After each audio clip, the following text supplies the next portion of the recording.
There we go. Hi, friends. It is Friday. It is March 20th, 2026. It is 1:33. I'm a little late to the live, but we are on. We are on. I spent the moments that I should have been getting ready setting up this live. I was watching Dee Dee from Brown Girl Reading. She also does a lunchtime live, and hers is on Friday at midday. And so she usually wraps up a little after 1 o'clock. She usually wraps up around 1 because her live stream is about an hour. And I felt comfortable scheduling this one after hers because she's going to end at 1. I'm going to start at 1:30. But I was watching and I lost track of the time because hers is still going. I think it's still going. But I was enjoying myself. We were talking about a lot of things over there. I enjoy Dee Dee's channel.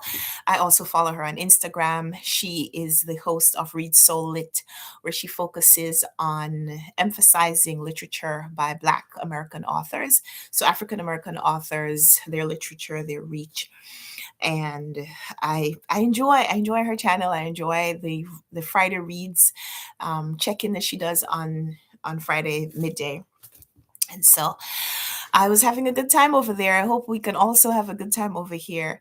I am reading. So I think today our focus is going to be on some reading sprints because why not? I have been reading and I can't tell you about it, lips zippered, but I just finished this one for the BookTube Prize. I just finished it this morning. This is The Emperor of Gladness by Ocean Vuong. And this is the fourth book that I'm reading for the BookTube Prize. So I still have two more books to read. These are the four that I have read thus far. They're right here because I was just making a video. So I read Theft by Abdulrazak Gurna. Then I read Glyph by Ali Smith. Then I read Fox by Joyce Carol Oates. And then I read The Emperor of Gladness by Ocean Vuong. So these are four books that have been assigned to me. I need to finish the other two books in the next 10 days so that I can post my ballot where I rank the books from 1 to 6, tell the organizers of the prize which ones are my favorite. So the three that so there are several judges in the round, and based on our ballots, the three books that are the most popular within this category of judges will be the three books that advance to the next round, and the other three will get knocked out. So of those four books, at least one of those will not make it to the next round. I don't know which ones, but I can't talk about the books. I can't describe my thoughts on the book or my reaction to the book, not yet. So my video will be coming. I'll probably have my video scheduled for, I need to edit it. So I've been filming vlog style reactions to the book as soon as I've finished. There was one book where I did a midway check-in, which I was glad that I did because my feelings about the book changed. When I was halfway in the book, I was like, why? Why am I being tortured with having to read this book? But as the book wrapped up, I I felt different. I felt different. The author did some things that surprised me, and they were pleasant surprises. So I was glad that I pushed through. So it's interesting because it's a little bit of a topic of conversation that I'd like to have with you about DNFs. DNF, if you're not if you're not one of those people who DNFs, you might not know the acronym DNF, did not finish. You start a book, you read some part of it, and you make a conscious decision, an active decision that you are not going to continue. And so you mark it, whether you mark it somewhere in real time, in real space, you mark it did not finish, will not continue. Well, those two things don't necessarily have to mean the same thing at the same time. Um, Anyway, you put down the book and you decide consciously that you are not going to continue reading it. That did not finish. And so for a long time, the lots of readers in this bookish space have been saying to Goodreads, we want a place to mark the books that we started, made some progress on, read some amount of pages, and are not going to continue. So we're not going to be able to mark the book read. So even though we may have devoted hours, days, weeks reading a book, it doesn't appear on our statistics of books read because there was no place to mark DNFs on Goodreads. And this week, I think it was this week, that Goodreads launched this new update where now you can mark books did not finish. And you can write, I guess, I haven't used it yet. I haven't used it.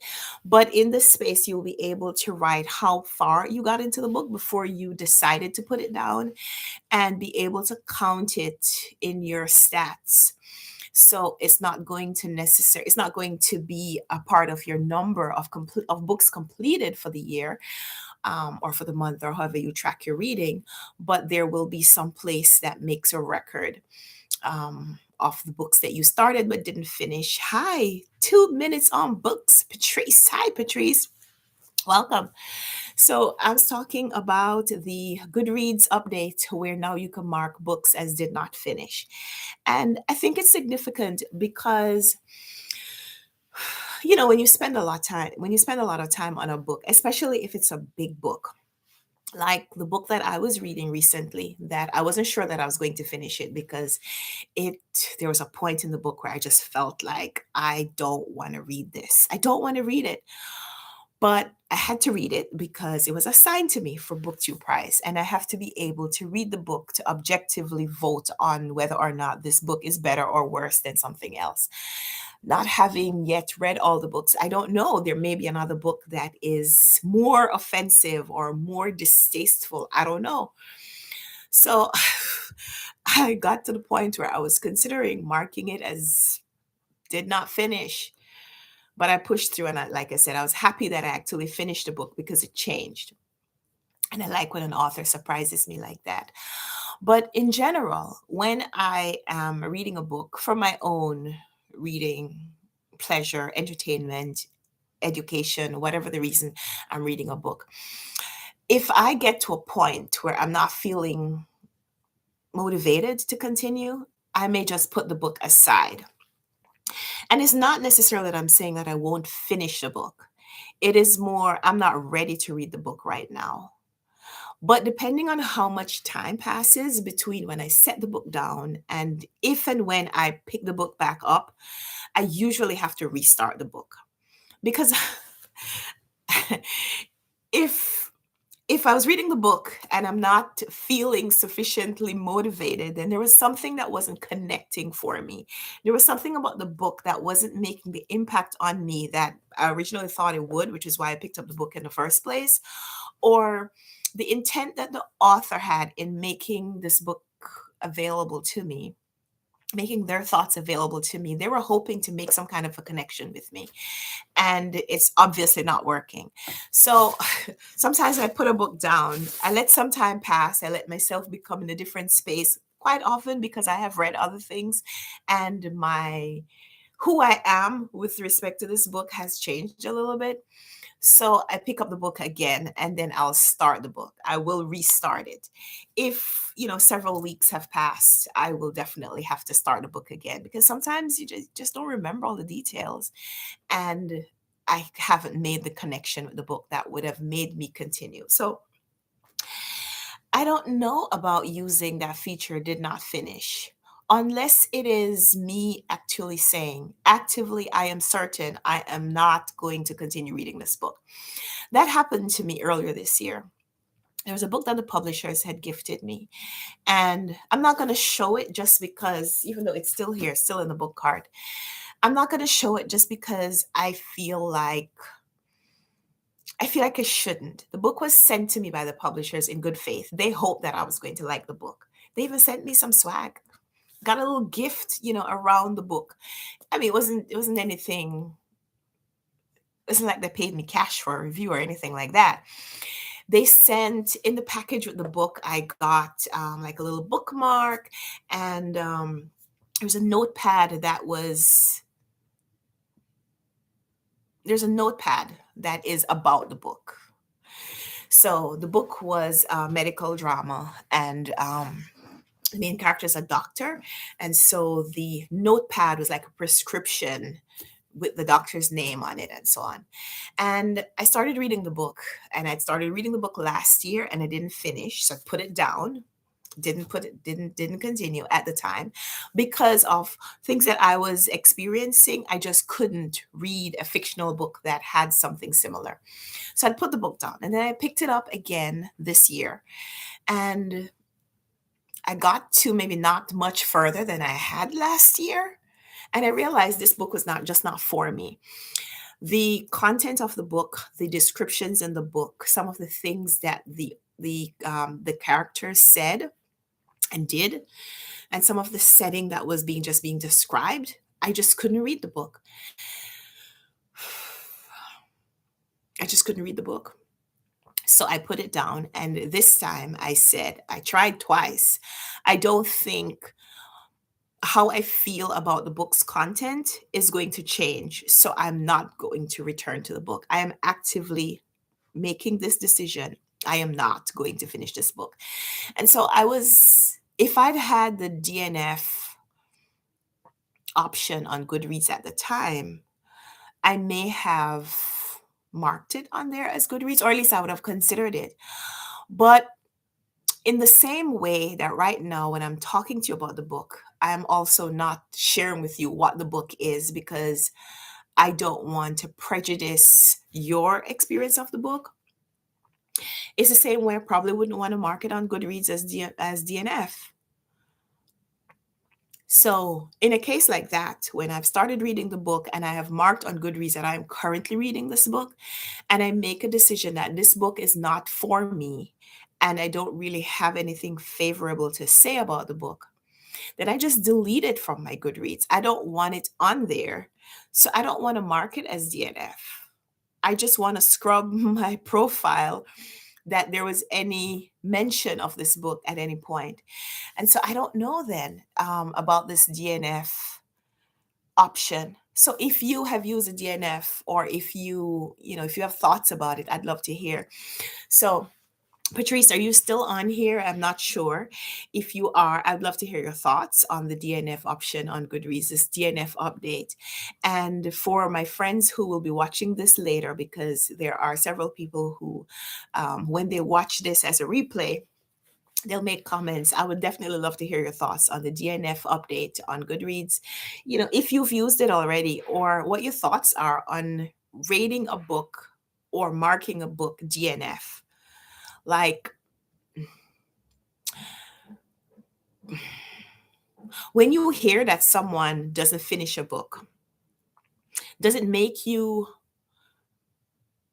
likely to say, I'm not going to read that book? Or does it make you say, well, this person may have slightly different tastes or appreciation for this kind of book, so let me find out why they DNF'd? I'd love to hear that. So Patrice says, I just checked it out and put two books in it. Okay, okay. Um, do you mind telling me which two books you marked as DNF? There may be books that I have heard you talk about before. That would be interesting. So yeah, I don't think I'm gonna go back and add any books to my DNF shelf. I just don't know. At this point I don't know. I may think about that later. But in general, I have books that I am active. Patrice, I'm gonna laugh. I'm gonna laugh about your response. But let me finish what I'm saying. I have some books that I am still actively, no, I'm inactively reading. I have books that I am passively reading because I started them. And so they are hanging around. There's a whole stack over there. One day I'll probably have to take you to a tour, take you through a tour of my books. They're everywhere. Um, like I'm saying, I have books that I started, put down for some time because I intend to return to them. I'm going to call those my passively reading books actively reading stack, my passive, because I have put them down for a while with the intention to come back to them. But yeah, so Patrice says the one of the books that she puts in her DNF is The Vice President's Black Wife by Amrita Chakrabarty Myers.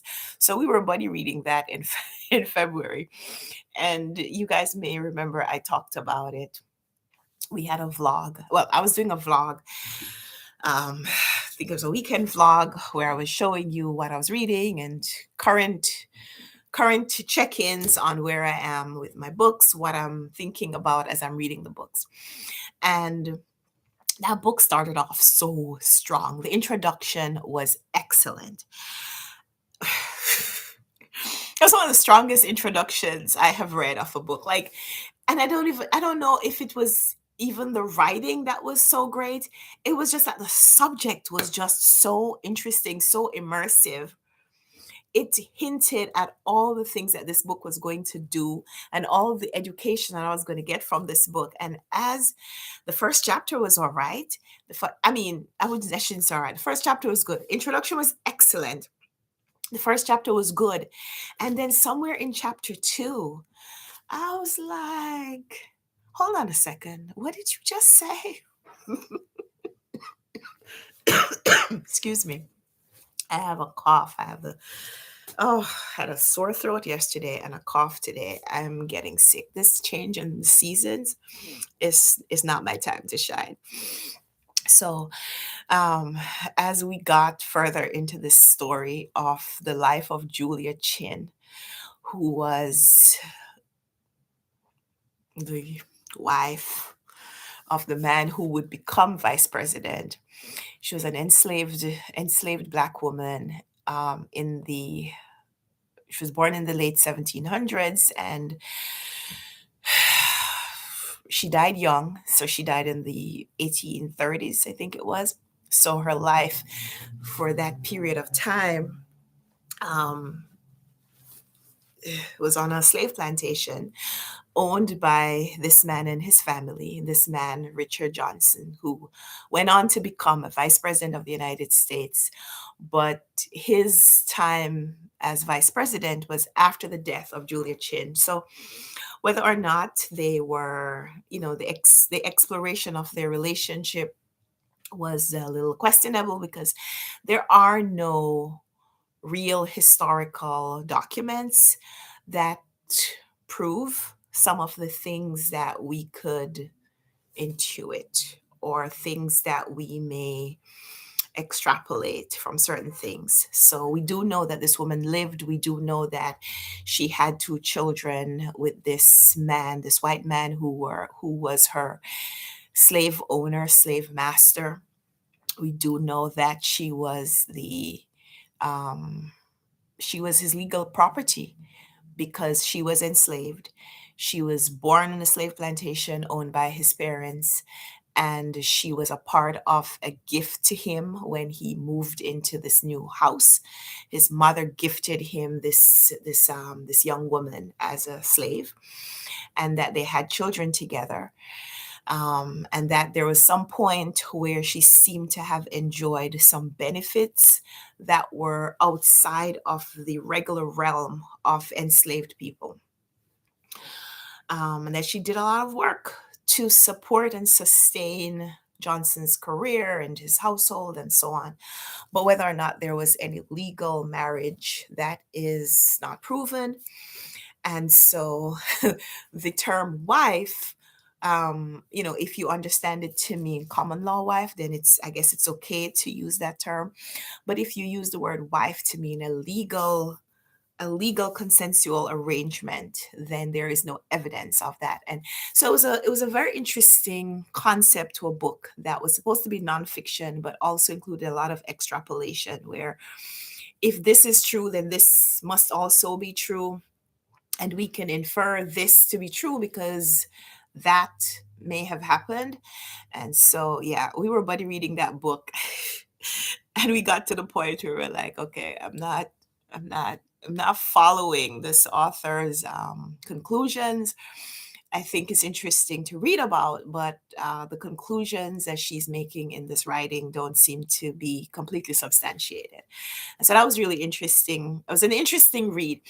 And so I love that Patrice marked it. She actually actively marked it on Goodreads as DNF, because I think that's a great one to mark DNF. And maybe if I had not finished, I would have marked it too, because it's one of those books that I thought, because I did finish it, because I got so into learning the things that were being mentioned, aside from what the true subject of the book was.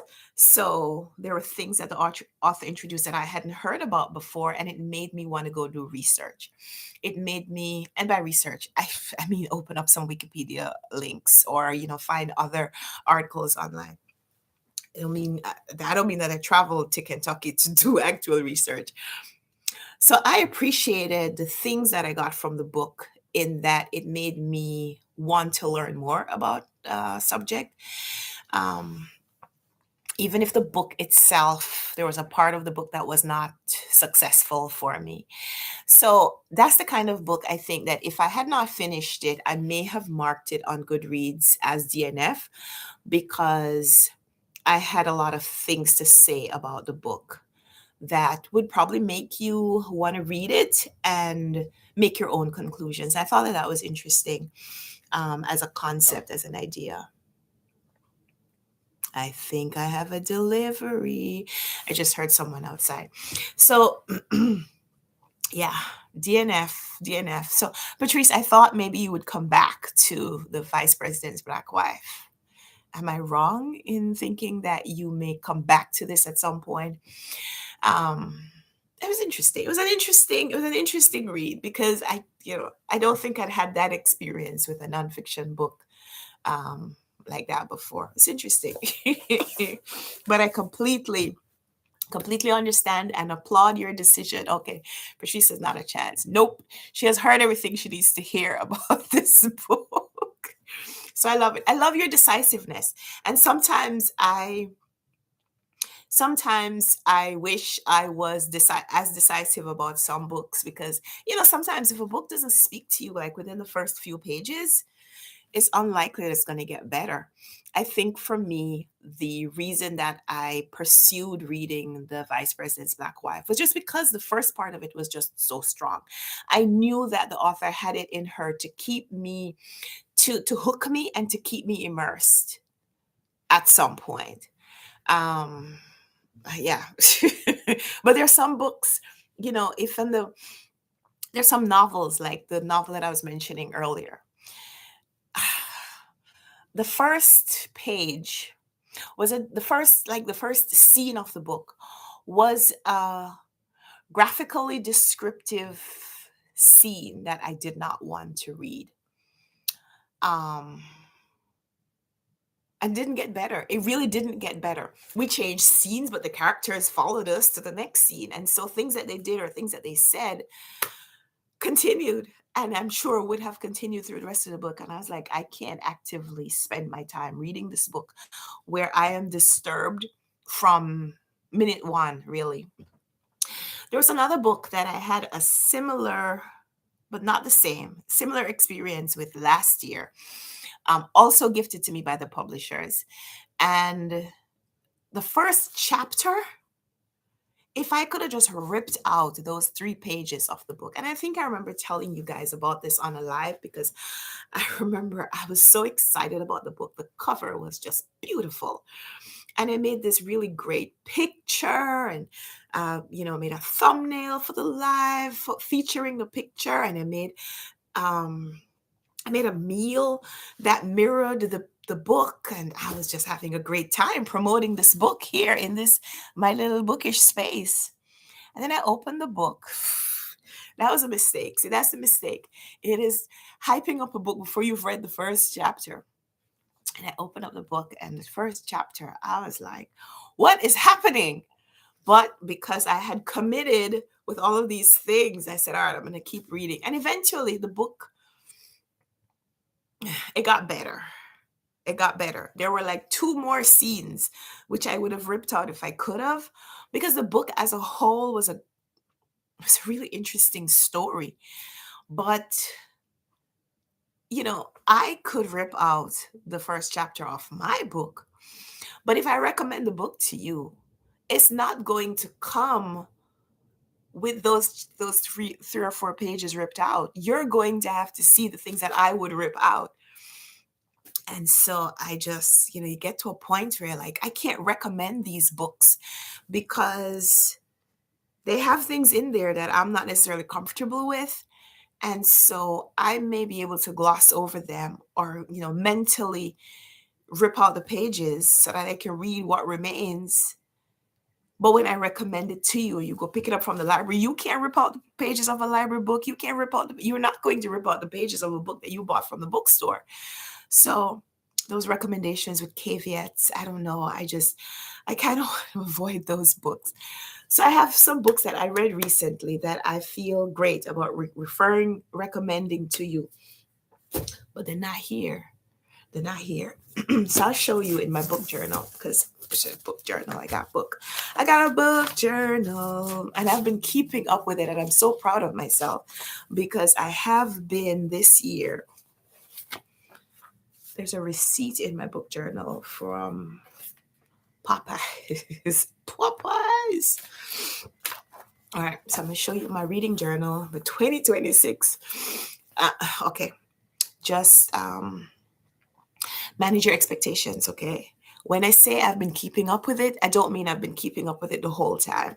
But I am happy with what I have done thus far. So I'm going to show you my reading journal because I don't always get to show you these when I'm on in videos. So this is my tracker. This is my little tracker for what I have been reading so far in 2026. This page, as you can see, my 2026 reading goals. And I'm going to do a little bit of check-in at the end of the first quarter. So that video will probably come in the next couple of weeks. But right now I can tell you that I am on track, I guess, to meet my number goal, which my number goal is to read 120 books this year. And I'm planning to read 50 of my own books. So right now we are today March 20th, so we're not done with the first quarter yet, and I have gotten to more than a fourth of my number goal because I've read so far 34 books this year. Pink is fiction, blue is nonfiction. So as you can see, I read a lot more fiction than nonfiction. Look at the bottom. The bottom line is like almost exclusively, aside from the first one, everything here has been a novel. But a lot of that is because I've been reading BookTube prize books and other books that I've wanted to read, my little TBR goals that I've been doing. Most of those are fiction, and the nonfiction has not been calling me as much. Although I did pick up a nonfiction today, which I'll tell you about a little later. And so at the bottom, I'm also tracking number of books that I have read from my own shelves because trying to read more of the books that I own, including. And so last year I wasn't so clear on whether or not I was including books that I got in the current year. And so definitely this time I'm reading any book that I own. So whether I get it today and I start reading it today, or if I've had it on my shelves since 2010, any book that is mine, that is not a library book or a book that I'm borrowing from someone. I really don't borrow books. But as long as it is mine, doesn't matter when I got it, it will be included in this number. And so far, I have read 12 books, 12 of my own books. It's getting a little easier. It's getting a little easier to imagine just because my library that is closest to me has closed. And it's closed for the foreseeable future. When they closed, they told us, a little consolation, that it would be closed for about a year. And now they're saying it's going to be at least a year and a half before we will be back there. So there's still a library close by that I can walk to, but it's a long walk.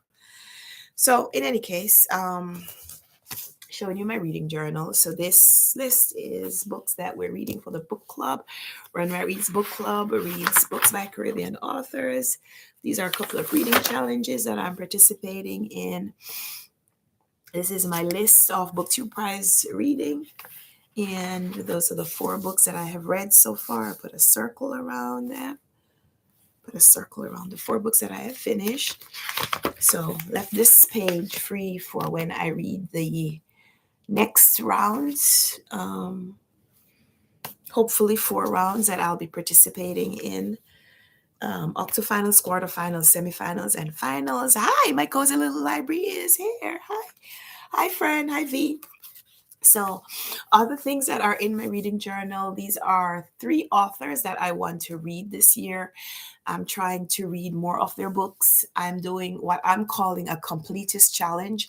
I don't think that's a word, that's an actual word, but that's how I'm calling it because I want to read all the novels written by these 3 authors: Toni Morrison, Barbara Pym, and Muriel Spark. And one day I'll tell you why I chose those authors. But so far, I'm circling with red the books that I have read because red is red. I told I told my daughter that because she helps me keep up with my journal. I tell her what to do and she'll do it. She loves doing it. I said because red equal red, and she's like, "Mommy, that's so corny." Can you imagine my 6-year-old saying something like that? But she loves it, so who cares? Anyway, so these are the 3 authors, 3 pages. And I have another page left blank just in case there's another author that I want to do that with later this year. Then this is what I call my big classics and backlist TBR. Some classic novels. Most of these are novels. I think a couple of them are nonfiction, like memoirs, but a couple of these how many pages? It took so long to print. They're 4 pages.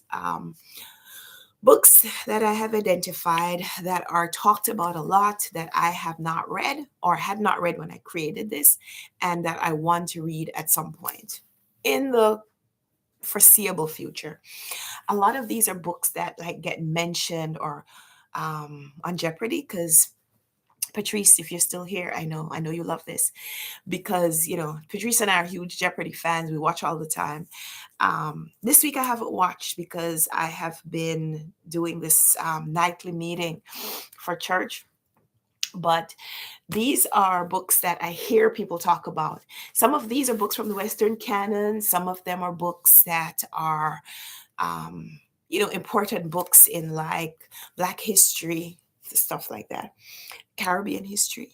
Um, Things like that. So I put together this list and it's about 100 books. No, I cut it down. It's 96 books because I wanted to make sure that I have, is it 96? I changed it. Did I change it? Anyway, it's about 100 books. I think it was 96. And I included, no, it was 96 and I made it into 100. Yeah, because I had to reformat this print. Oh my, it was so hard to get my reading journal set up. So hard to get my reading journal set up this year because I had these expectations of how I wanted to do it a little bit different from what I did last year. So I printed these in Canva. Anyway, I added some novels that I wanted to include. So now I think it's 100 books. And so far, I haven't counted recently, but I've read quite a few of them. And I'm very excited that when some of these books are mentioned in in conversation, I can participate because that's a big part of my motivation for reading so that I can make connections, not just with what's in the book, but also other people who have read the book. So when these books sometimes are mentioned, like on Jeopardy, and like they'll talk about a synopsis, and you have to figure out, you have to, the clue is for you to identify the author. And my husband and I, we watch together. And when I know the book, I was just so pleased. And then we'll have a conversation about whether or not he has read the book. And if he hasn't, I sell him on why he should pick up the book. So we have big part of my conversations about books happen with my hubby. And I love that. I love that for us. And so other things in my reading journal, this has become a little bit of a reading journal flip through. I also keep track of my reading in terms of places that I visit by books every year. So this is a map of the United States where I'm coloring all the states that I read from. This is the Caribbean, where I mark off the countries that I have visited in the Caribbean. And so far, there's only two. The second one isn't marked in. I'm going to have to get my daughter on that later. So far, I've only read two Caribbean books this year. It's terrible, terrible. But hopefully, by the time I do my check-in for the quarter one, I will have finished the third book for the booktube for the Runwright Reads book club. So I'd have three, which is terrible, but not. It's bad, but it's not terrible. That's what I mean. So I also do the continents and color in the countries. I'm trying to. There's just so much light, so much light. I'm right up by the window. So I try to color in the countries of the world, countries that I visit through books. So this is how my reading journal is set up. And I try to go around the world, visit different places through books every year. And so I just like to have a way to track that. And then I just do TBR here, haul here for the month, and then pages where I write down, I put pictures of the book and brief thoughts on what I think about the book. So it's just so hard to see. So as you could see, some of the pages are not quite filled in because even though I read the book and I maybe talk to you about the book on videos, sometimes I don't want to commit my thoughts to paper because I want to let my thoughts about the book kind of settle. There have been a few times that I was sure that I love the book. It was a 5-star. And then when I took a couple of days and I thought about it, it's like, that's not quite a 5-star book. Because when I compare it to other 5-star books, I don't feel the same. And so my thoughts on the book are going to change a little bit. And I want to be able to record those settled feelings in the reading journal. So, like this book that I finished today, I'm trying to let you see it. There's nothing printed in it. I wrote the setting because I wanted to write in the setting because it was a new state that I was able to cross off. This book is set in Connecticut, and that was my first book that I'd read set in Connecticut this year. And then my thoughts about the book, I wrote them in a document on my computer that I can adjust. I could copy and paste. It's a book that I'm reading for the BookTube prize. I can't post my review on Goodreads yet. So I wanted to just write it down somewhere in a place where I could change it and also not share it. So those are like little mini reviews that will live on my computer until it's okay to share them, and also until it's time to write them down in my book. But just in general, I print off these pictures of the books that I am going to read. So when I create like my TBR for the month, I usually print out the pictures so that when I'm finished with the book, I can just put it in here and write down, what I think about the book, something about the book. Plans for some of that as the year or the month goes on. There are a couple of books that I want to do a little bit more of like a big spread. So I'll show you.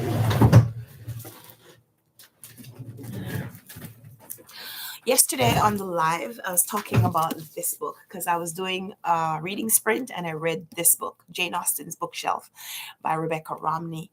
And this book was recommended by a few people, but most influentially in my life, Heidi from My Reading Life talked about this book, talked about why this book was just so meaningful to her. And a lot of the things that she shared were things that resonated with me. And I know that I will love this book. And so I started reading it. And I know that this is a book that when I put it in my reading journal, I want to devote like a page or two to this book. So it is this author's journey and exploration of books and authors that influenced Jane Austen's writing, and also trying to discover why some of those authors, these women authors, who were so influential on someone who is considered to be the greatest writer of her time, the greatest woman writer certainly of that time, why the books that were meaningful to her haven't survived like her books and her legacy has. And so I started reading, and I read the author's introduction, and I read it, like I said, during the live yesterday. I haven't gotten back to it yet, but I do know that when I am exploring this book, I want to write down like lots of notes about the authors, like write down books that she mentions from those authors, and then spend some time exploring those authors myself.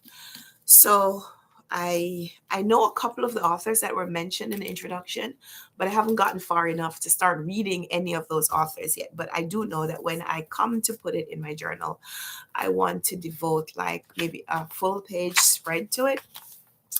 So for the aesthetics, because I'm numbering my reading as I'm going, I'm not going to put this here because I want more than this. So I'll probably record the next two books that I'm reading, and then I'll devote like this full spread to this book.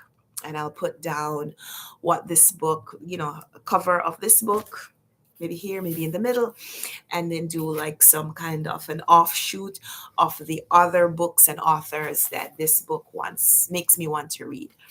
So I got this from the library, but I'm already trying to figure out, not figure, haven't figured it yet, but trying to figure out how I'm going to get my hands on a copy of this book for myself. So planning a little bookstore visit next week, and I'll take you along with me. So you may see a little bookstore vlog or some kind of bookstore footage next week. But I can't read it yet. I'm still gonna read this one. I might read some more over the weekend. But I also picked up this one, which I started reading today. And this was recommended to me, and I can't remember who recommended it. It is called Every Day I Read 53 Ways to Get Closer to Books. And the author is Korean. She's a Korean woman, and it's translated from the Korean by Shanna Tan. I can't pronounce the author's name, so forgive me for not telling you the author's name, but it is right here. Hwang Borium. I hope I'm doing her name justice, but that's the author, and then it's translated by Shannon Tan, and it's great. It's great so far. I started reading. I read for a little bit, and I already got to page 43, and she makes me want to write down. She makes me want to write down books that she's mentioning and read them myself. I love books that make me want to create like a brand new TBR. Excuse me. I have this cough. Forgive me. So the author, I think, is, she's a young woman, and she mentions growing up and having access to other people's books. So she grew up in a reading family where there were these huge bookshelves with books that belonged to her parents and her sister, who's older than she is by a couple of years, and having access to the books that they had chosen, and reading voraciously, like developing as a reader, as a bookworm, and what it meant for her, that when she couldn't find those connections in her real life, she could always make a connection to an author, to a story, to a part of her, to a version of her that exists now because of having read a book. And I love how she expresses it. She's really, it's a really, what's the word? Like, it's a really intuitive way of experiencing books from someone who's, really young. And so she talks about how reading has influenced her life, and also how writing has influenced her life, and the connections that she has now with other readers just because she has put this book out into the world to reach them. And I love that. I just loved it.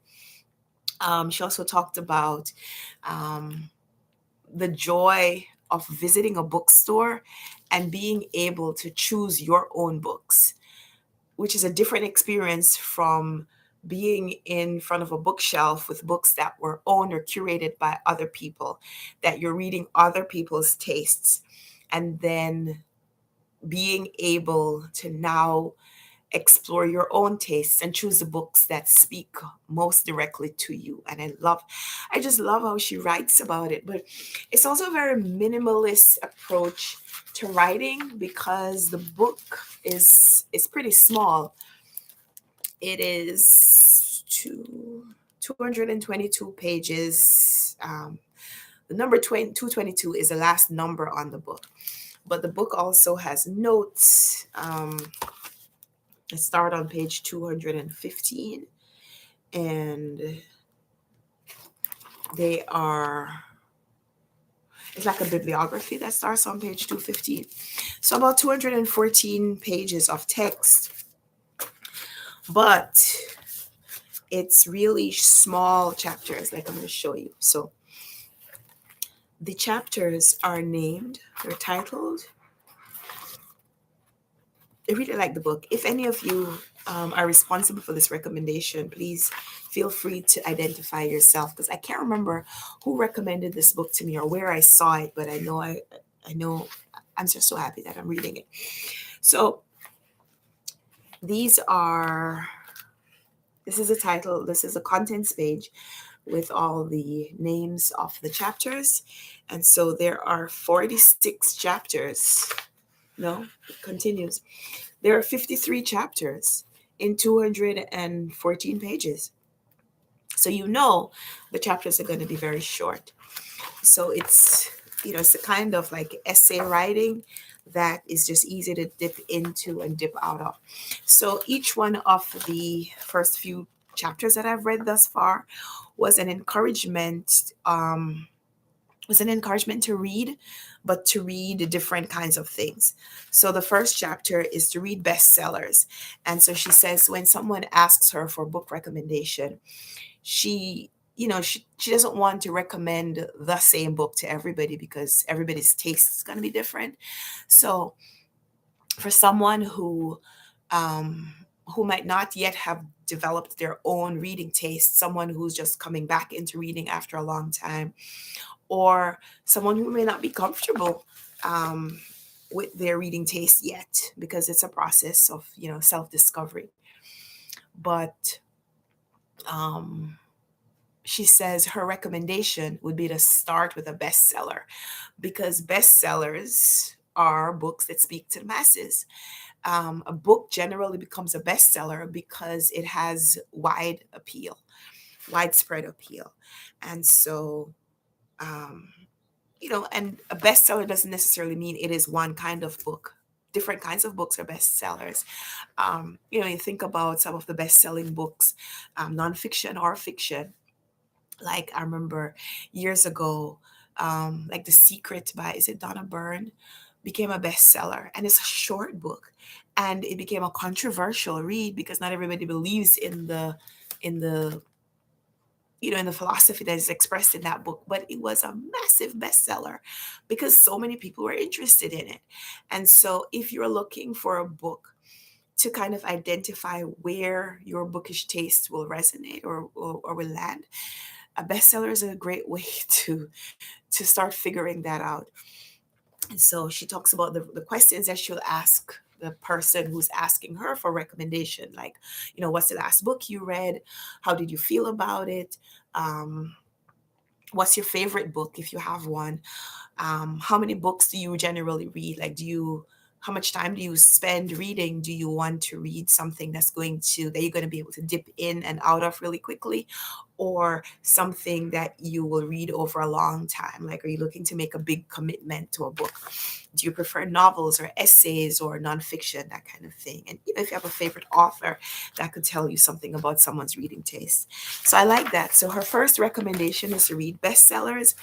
And then her second recommendation is to read beyond bestsellers. But I think, if you want to figure out where you feel about reading, bestsellers may be the place to start, and then of course expanding into your own personal book taste after you figured it out. So that's her second recommendation. And then she talks about places to read. So she shares about her own reading journey, physically and figuratively. She talks about reading on the train and what that is like. Um, she um, the fourth chapter is entitled "Read Small Books," and she talks about how some books in some cultures, a lot of the books are very small. Like she talks about the Japanese tendency towards like minimalist kind of books, and I feel like this is a book that kind of mirrors that because it is so small, it is so sparse. There's a lot of empty space in the book. It's a book that you don't feel overwhelmed by, even though you want to read a book, you also don't want to be overwhelmed by the text. You don't want to be overwhelmed by the presentation of the content. So, yeah, I love it. I just love it. She talked about underlining and annotating books. And the next chapter, that's chapter 6. Chapter 7, always have a book with you, which, she says there are two types of people. Just for this moment, I love the passage. I'll probably write it down somewhere. Just for this moment, allow me to take the liberty to divide people into those who carry a book with them all the time and those who don't. I love that. I love that. I read it today and I thought about it and I said, yeah, I completely agree. There are two kinds of people. There are people who read and people who don't. There are people who have access to something to read, and there are people who don't. Um, I love that there is, it's like I don't want to call it a trend because I feel like it minimizes it, but I feel like there's a little bit of a return to, um, there's a little bit of a return to the emphasis on reading physical books. And I love it. I love that. Not that I'm against reading in any other format, because lately I've been doing a lot of audio reading and doing audio print tandem reading, which has helped me stay focused on bigger books, helped me just stay within a book when I'm tempted to do something else. But I love that there's this emphasis on reading physical books, the prevalence of reading physical books. And so, yeah, I love that there are people who always have a physical book or, lots of physical books. And then there are people who don't. There are people who don't. So my daughter is in a school where they really emphasize reading. And so they have a bookish, they have a reading journal that they complete. And I love that for her because she enjoys it. She doesn't enjoy the fact that sometimes it can get a little tedious because you want to read for fun, you want to just read, but then you also have to write about it. But she enjoys, like I mentioned before, she enjoys helping me with my reading journal. She enjoys the coloring and the recording and um, they're having fun with reading. And so I'm encouraging her to do something similar in her reading journal for school. And so I love when we have little time, we carve out little time to work on our reading journals. And it's helping me because, listen, if you've been here for a long time, you may recall that there were previous years when the reading journal just did not get kept up. I have some of them here. One of these days, I'll share them with you. You can see the point in the year where the reading journaling just kind of fell off. It just fell, just it just fell, just faded. But we're enjoying motivating each other to keep up with the reading journal. So yeah, my cozy little library says reading journal fun. I'm trying to have fun with it because it helps me. It helps me um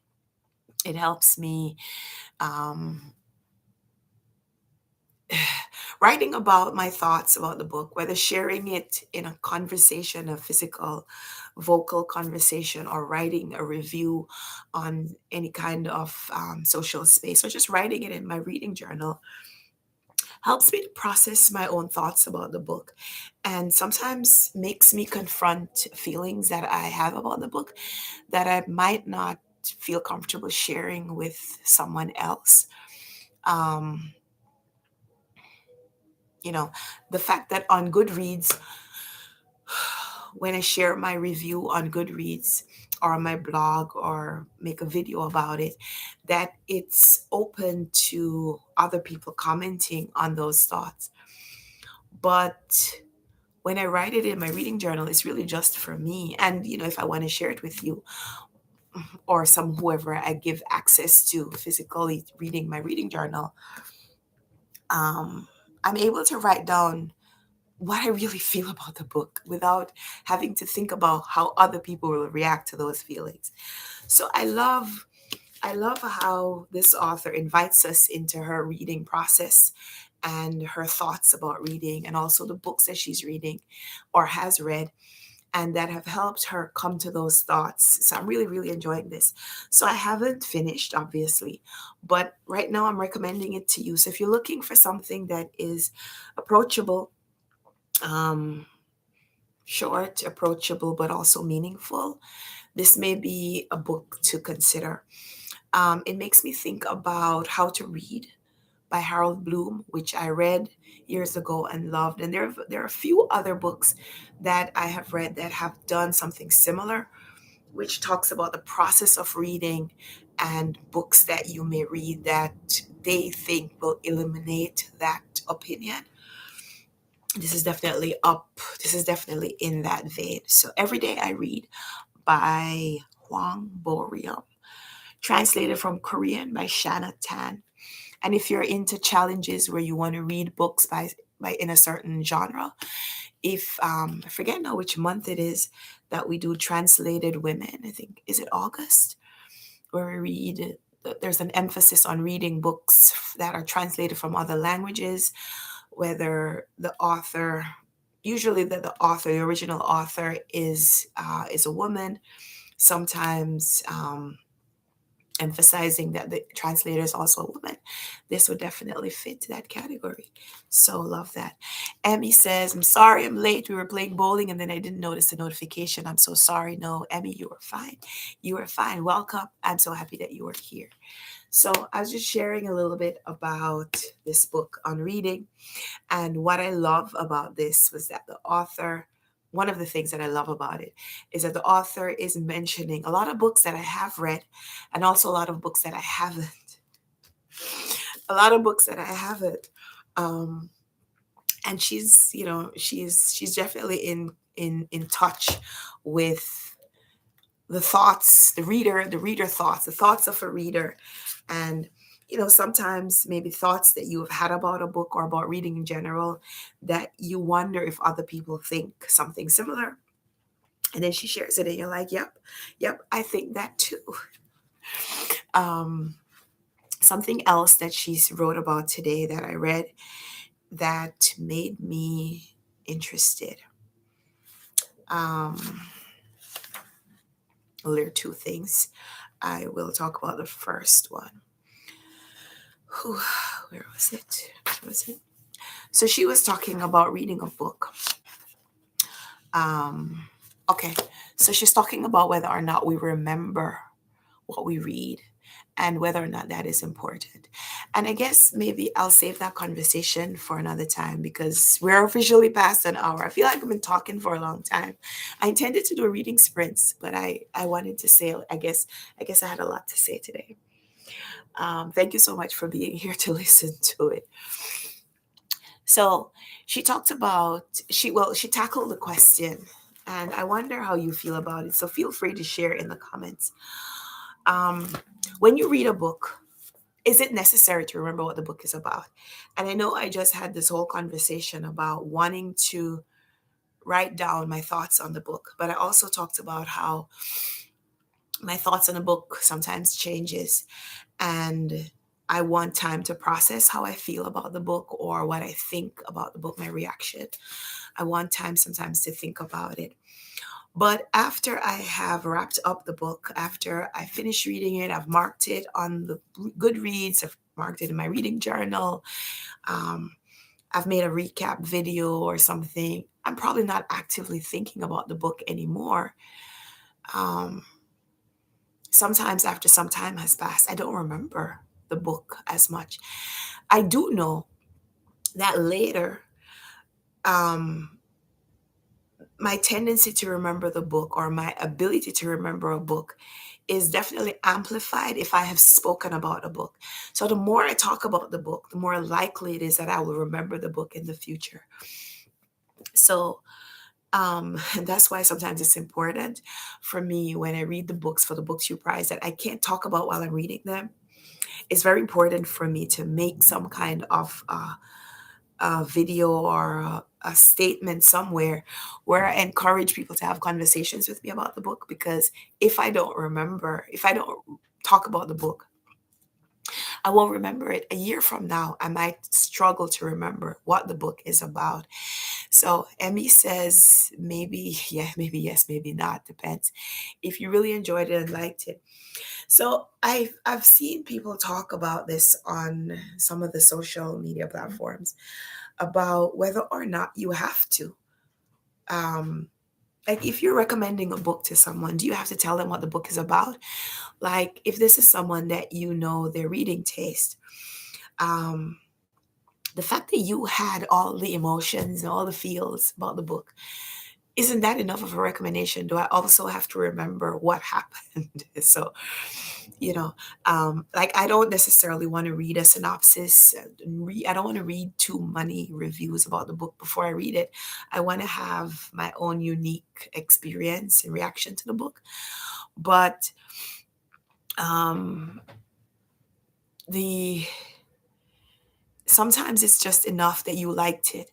But later, later, later, the book might be recommended to you again. And if you can't remember what the book is about, have you read it? I guess is the question that she wanted to tackle. And I'm not saying that that's what I think, because I think if you have read the book, you've read the book, whether or not you can recount what happened in the book. I see, like I said, I see these like these funny takes on that, where someone says, "Well, I read the book yesterday. You really expect me to remember it now?" But I think the more I talk about a book, the more I remember reading it, the more I remember what it's about. So, what the author said in this book that made me think about that, she was sharing that she read a book by an author in different translations. So, she's Korean and she read the Korean translation of a book. And then she read the English, was it English or Japanese? But she read another translation, whether it is an actual translation or the original language. But she read the same book in two languages. And in the two languages, the title was different. And so it wasn't until she finished reading the book the second time that she even realized that she was reading the book for the second time, because she thought, well, this is an author who has written about this subject before. Maybe he's just writing another book on the same subject. And it wasn't until she was done that she recognized that she had now read the same book twice. And I thought that was just so funny, but also maybe so relatable, that if you have read a book and you can't remember what the book is about, and especially if you're like me, who, if you did not finish the book, um, you didn't mark it anywhere. I'm coming back full circle to all the topics that I covered today. Notice that. Feels so clever. But we started off talking about DNFing books, right? And so, yeah, if you don't write down that you didn't finish the book, how likely is it that if you pick up the book a few years from now, that you'll remember whether or not you read the book? Because you never finished it. So that was my little way of wrapping up all the things that I was talking about. And I'd love your comments. I'd love your comments. I'm gonna have to wrap up because my throat is gradually getting a little bit more hoarse. I'm having this cold, cough, something.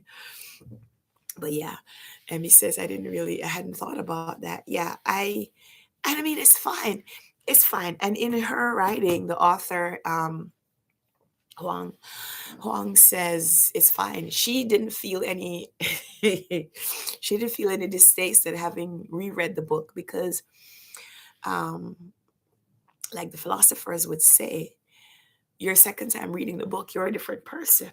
So how you relate to the book is going to be different now than if you read it last year, because all the other things that you have done, all the other books that you have read have informed you and changed you. And so it is likely that now you will approach the book in a different way. And that's why sometimes when I have a favorite book, I wonder whether or not I should reread it, because will I love it as much the second time? I don't know.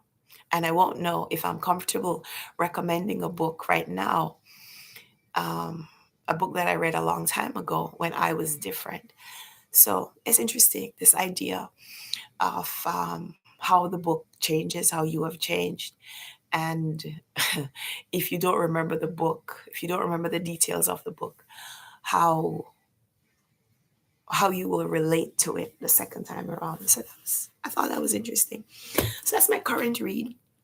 My current read, my also current read, and I just wrapped up a book for the BookTube Prize.